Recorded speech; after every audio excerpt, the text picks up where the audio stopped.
Here we are in Logroño. It's got a fountain, wine coming out of it.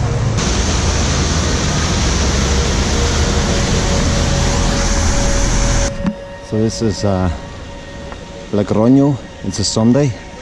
I've been traveling now for about 2 weeks, and I keep getting taken back to Logroño. It's a long story, but I'm about 100 kilometers back, and I'm going another 20 kilometers back to a place called Vienna. And here we have a nice water feature with a man on a horse, surrounded by lions. It's dated 1890. I'm not sure what the significance is of the horse. Here I am back in Vienna, 1219, I believe it dates back to. It's one of my favorite stops on the Camino so far. It's a very beautiful medieval Spanish town, and as you can see, you come through the gates to the old town, and you go through these beautiful stone passageways. So we're just leaving Santo Domingo de la Calzada, which leaves about, I think it's sort of about 650 kilometers still to go to Santiago de Compostela. And just as I'm leaving here, this is the Cruz de los Valientes. It's like a cross. It's an iron cross, but it's not the iron cross. People would leave a stone, and one of the most famous ones is the iron cross, but this is not it. Had these been in bloom, this would have been a spectacular sight. You've got the remains of sunflowers surrounded by white butterflies. Town distance, we've got the town of Granol. I expect these sunflowers would have been springtime, but now, as you can see, they've lost their shine, but still a beautiful sight. So we're just leaving Groningen now, Granon, and as you can see, it's quite a pretty area. And here we have some Pellegrinos walking here in front, which I expect to pass anytime soon, because my pace seems to be at a good healthy pace. I'm not suffering from any blisters or any issues with my knees. My packs is quite light, and it's only a 22 litre, and a lot of other people are carrying up to 50, 60 litre. Some people 12 to 15 kilograms, which I'm shocked by, but I think the Camino and the walk let you know what's important and what you need. And what people do is they generally will offload some of their bag along the way, which I haven't had to do so yet, because I think I left with the right load. So, still walking, about 15 kilometers into a 23 kilometer hike, just coming out of Villaroa de Riaca. And as you can see here in the background, some lovely landscape alongside a busy road. And I've acquired a Brazil flag coupled with my Irish flag that Paddy has at the end of him. And it would become clear in my book as to the significance of finding said Brazilian flag. This is something I noticed coming out of Colorado. It says, "Wall King forward, then look back in 15 steps.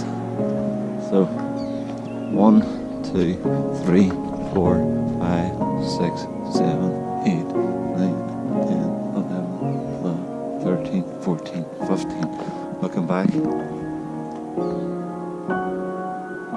some guy's done a mural on the wall. Lula Gotchi.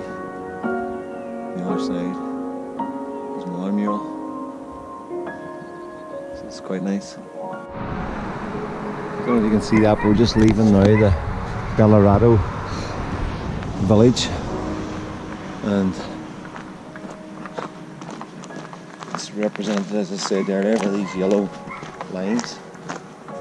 They'll show you the way, and you can't really miss them, because the good town folk have been good enough to make them very clear on walls, on the ground, on fences. And usually whenever you're exiting these towns or villages, there's a bridge, which are famous bridges on the Camino de Santiago. So this is a little village that I stopped for a bocadillo. So you make up your own lunch, which consists of, supposed to be a soft roll with some cheese, chorizo, some salami, and some vino. And this is where my picnic spot is today. Just before I hit this, I'm at the bottom of this mountain. We have a 1,000-meter climb, height-wise. I think it's about a 8-kilometer climb uphill, and today's lunch consists of hard exterior baguette with soft on the inside, some cheese, some chorizo, and some saucisson, with most importantly some shit on. So I'm going to shit on my bum and toast. Slancha Camino de Santiago. This is my favourite kind of trail that goes between the trees, and there's just enough room for one man and his stick. This is probably about a metre, 1.2 metres. Actually no, it's almost 2 metres, and about 6 foot stick. His name is Paddy, and he's been a good companion so far. I don't think we're even halfway on this Camino. I think the Burgos area is around about halfway, and we're about 50 kilometres from there. This is more Camino lessons. Climbing up a mountain for 6 kilometres, and suddenly it starts coming down, and then it continues over the small wooden bridge. The water looks to have dried up, and then you're hit by what looks like a 60-degree incline. More hearts on the Camino. It's quite common to find heart-shaped stones. People here looking for love on the Camino find it on the path and in between the branches and the trees, and when they're looking at the clouds in the sky. I've spoke to quite a lot of heartbroken pilgrims looking for love, and it's probably not the best place to look for love, because everything is intensified. There's a lot of energy, there's a lot of intention. People want to find something, seek something, but at the end of the day it's just a long walk, a bit like one foot in front of the other, and try and keep your life simple, because often these people who meet each other live in opposite ends of the world, which makes it more problematic, if indeed they do find love in the Camino. A long-term relationship to follow, and no doubt good chance of separation. The Camino never fails to amaze. We've got a totem pole out of wooden directions. Santiago Compostela is 532 kilometers this way. I see one here from Castlebar, which is 495 kilometers this way, but I suspect that you could probably add another 2 in front of that. But it never ceases to amaze me that this is the top, well, summit near enough of the mountain before the last decline, and we come across the El Oasis del Camino. So some budding entrepreneur who has wood carving skills has decided to host a swingers party, and this is the swinger, as you can see here.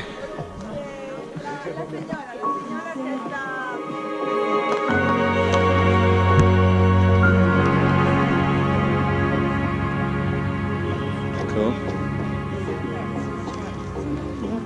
You can't not stop and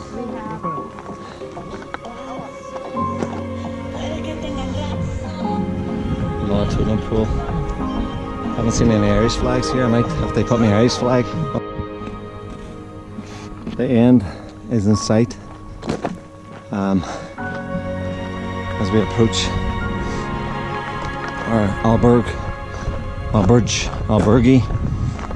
whichever way you pronounce it. I don't quite remember. I think it's albergue, and come out of the woods in the mountain path, and now we're approaching this open plain with these roaming hills with the forests in the background and the village beyond in the mountains.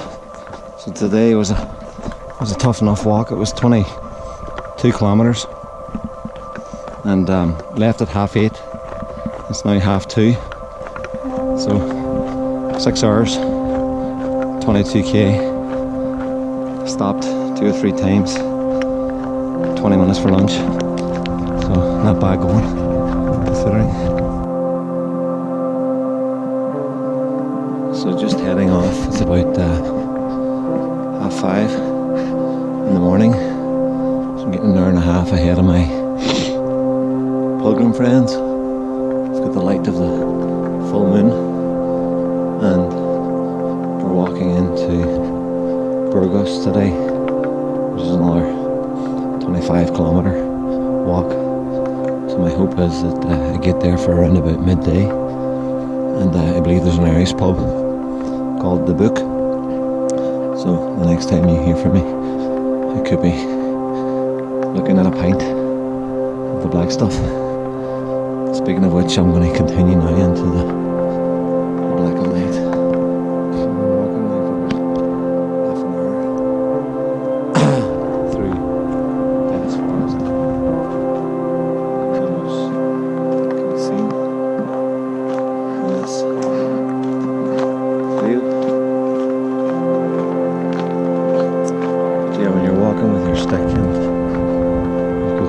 Extra bag that's outside your main bag.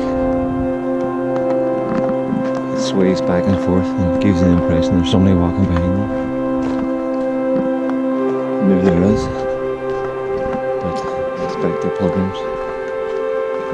It's the old adrenaline going, walking through a dark wooded area. Every so often it's lit up with moonlight. Open area, loving and trees, but every so often you have to stop to check to see if the path you're at is the path you're supposed to be on. It's a bit of simplistic way of saying it's a metaphor for life. We don't know what's around the corner, and sometimes there's darkness, sometimes there's light, sometimes there's a choice of 2 paths. Things jump out, give us a fright, or make us stronger.